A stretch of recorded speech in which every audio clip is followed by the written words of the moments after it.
The lake shimmered under the fading sun, its golden light tracing a path I'd walked my entire life. I'm Lucas Harper, a 34-year-old carpenter, and that Lakeside trail wasn't just a shortcut from work, it was my family's legacy, tied to a cabin we've held since 1897.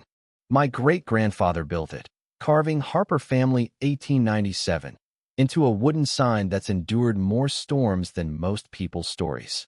That Tuesday, lugging my drone kit home after mapping erosion for an environmental study, I froze when I saw our sign defaced. Someone had slapped bright white paint over it, screaming, "Private property, HOA only." My fingers traced the faint grooves of our name beneath the paint, a century of history smeared over. My great-grandfather's voice seemed to whisper, "Some fights find you, boy, ready or not." Then she emerged, charging from the manicured shrubs like a suburban warlord. Meet Cassandra Vaughn, HOA president, late 40s, wielding a clipboard, a measuring tape, a phone practically welded to her palm, and get these a whistle on a lanyard. Her designer blazer cost more than my truck, and she strutted like she owned the whole lake.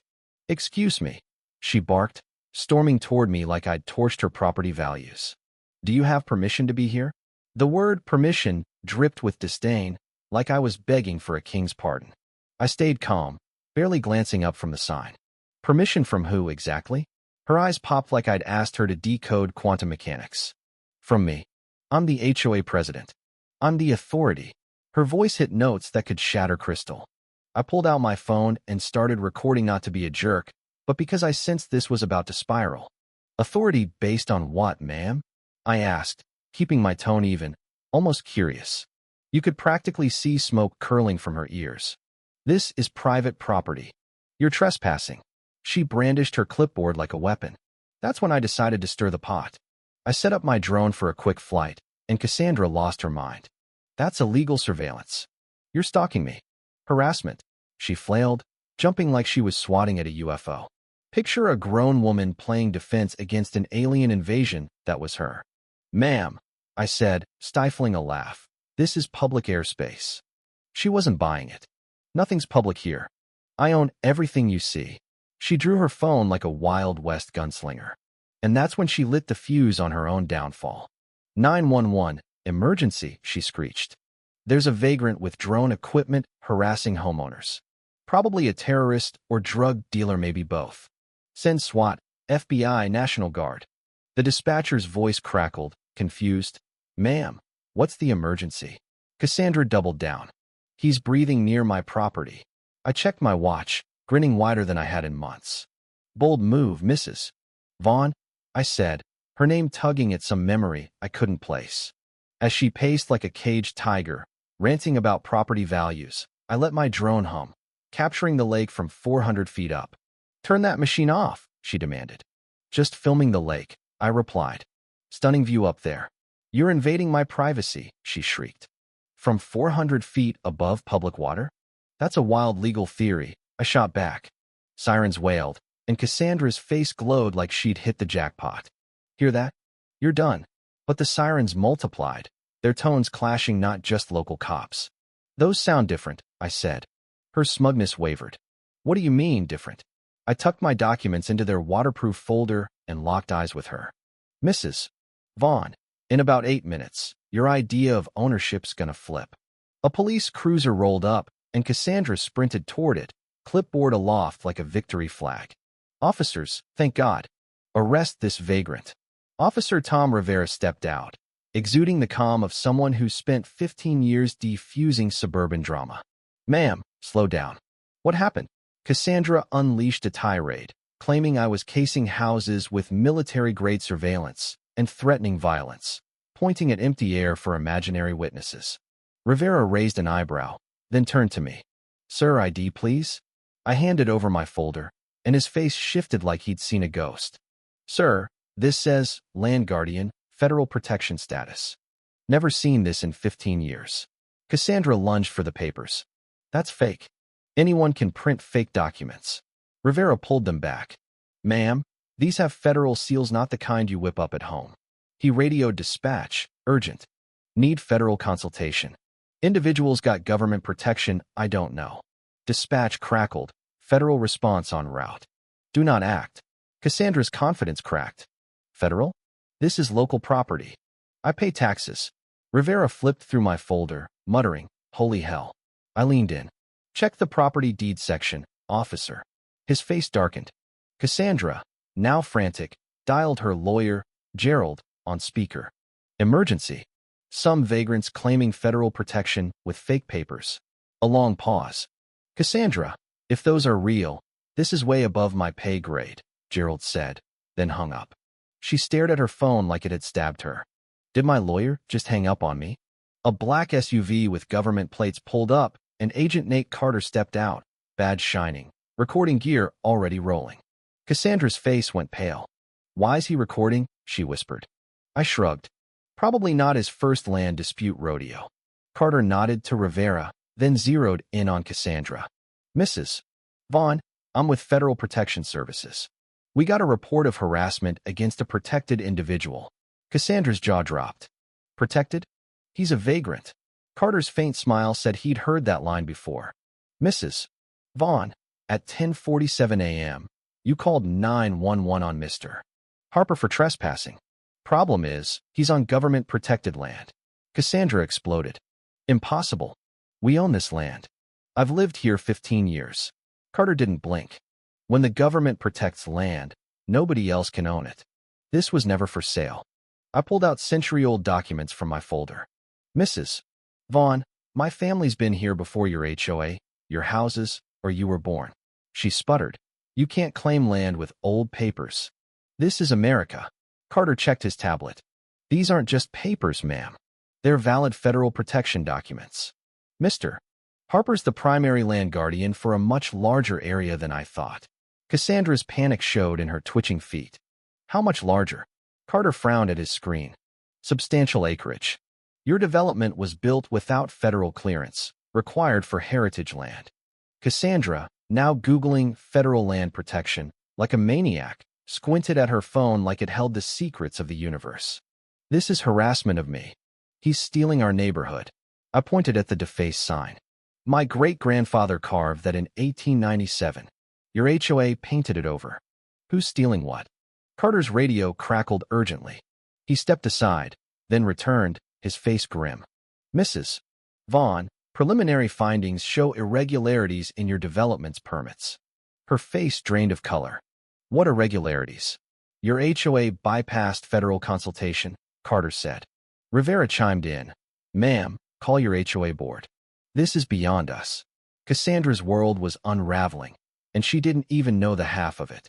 2 hours later, the HOA clubhouse was a war zone whiteboard scrawled with conspiracy diagrams, snacks laid out like rations, papers strewn like confetti. Cassandra, in full meltdown, projected blurry photos of me and my drone on a screen, ranting to a packed room of homeowners. This man's stealing our land with fake documents. Our property values are at stake. Neighbors panicked. Maria Lopez, a mom of 3, sobbed. What about our mortgages? Contractor Mike Daniels paced. Can they kick us out? Sarah Klein live-streamed the chaos, her viewer count exploding. Chat, this is wild. The government says we don't own our houses. Retiree Walter Hayes hyperventilated. I'm 70.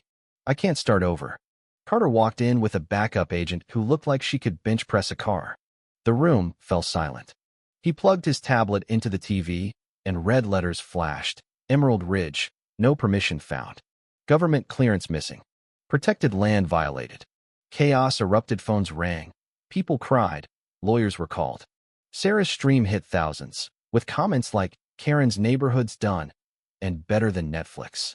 Cassandra pointed at me, screaming, he's destroying our American dream. But Carter cut through. Your HOA had federal protections.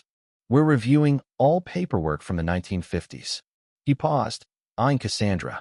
Several documents are signed by Edward Vaughn. Any relation? Cassandra's face went white. That's my grandfather, she whispered. The room froze. Sarah's chat exploded. Family secrets exposed. The next morning, an elderly Cherokee woman, Eliza Brightwater, arrived with a weathered wooden box radiating history. She moved with purpose, aided by a younger tribal member. I heard Edward Vaughn's granddaughter was learning the truth, Eliza said, her voice heavy with decades of patience. Cassandra bristled. Who are you? This is a private meeting. Eliza smiled calmly. I'm Eliza Brightwater, and I've waited 70 years to show these to Edward's family. She opened her box, revealing 1950s photos. Cherokee families evicted, homes bulldozed, Edward Vaughn overseeing it with cold efficiency. Cassandra screamed, That's fake. Grandpa was a war hero. Eliza pulled out Edward's diary and read, June 15, 1952. Cleared another Cherokee family. Told them it was for their own good. Easy money for developers. Cassandra cycled through denial. This is fake. Anger, it's not my fault. And bargaining, we can pay reparations, right? Eliza laid out more. Contracts, memos, photos of Cherokee settlements turned into suburban lots. I saw my great-grandmother in one, clutching a broken guitar, staring defiantly. Grandmother, I whispered, touching the photo. Eliza nodded. She carved your sign the day they took her, so you'd know you were here. Carter added. Edward's methods continued through Judge Vaughn, your uncle. Suppressing indigenous claims is a family tradition. Cassandra's hands shook as her college fund, house, and HOA wealth were exposed as built on stolen land. Carter's radio crackled. Judge Vaughn's destroying evidence. FBI's arresting him. On Cassandra's speakerphone, her uncle's panicked voice rang out. Deny everything. Burn Edward's documents. Carter stepped in. Judge Vaughn, this is recorded. The line went dead as FBI agents moved in. News trucks swarmed, helicopters circled, protesters chanted, Justice for stolen land. Carter dropped the bombshell. Based on 1897 documents, Lucas Harper is the legal owner of this 200-acre area, including every house in Emerald Ridge. The room gasped. Sarah whispered to her stream. Chad, did he just say that? Cassandra banged on the windows, screaming at reporters, but her muffled cries looked like a tantrum. Her neighbors turned on her. Mike pointed. Your family's criminal. Maria sobbed. We're suing you. Sarah's stream hit 50,000, with hashtags like HOA Karen trending globally. I stepped forward. Mrs. Vaughn, every harassment letter, every fine, every threat I documented it. Federal law needs evidence of systematic harassment. Cassandra whispered, You planned this. I nodded. I planned to protect my land. Your family planned to keep what they stole. Only one was legal. My great-grandfather's chest held backup documents, land grants, federal protections, proof of our guardianship. Carter confirmed. All development needed Mr. Harper's permission, never obtained. The precedent we set would aid tribes for decades. 6 months later, I sipped coffee on my cabin porch, watching the lake. Judge Vaughn got 15 years for corruption and civil rights violations. His assets were frozen, exposing a 70-year network of land theft. Cherokee signs replaced HOA warnings, and community programs taught the area's true history.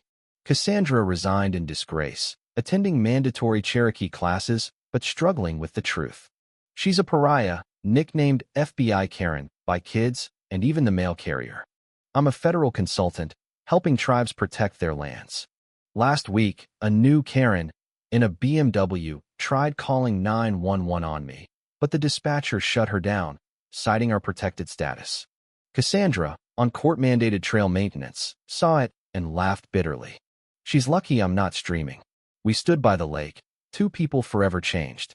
I can't undo my family's sins, she said, but I'm trying. I nodded. Maybe that's enough. Justice took 70 years, but when it hit, it brought the law, the internet, and the truth. Never underestimate the quiet ones. They might have protection you can't fathom.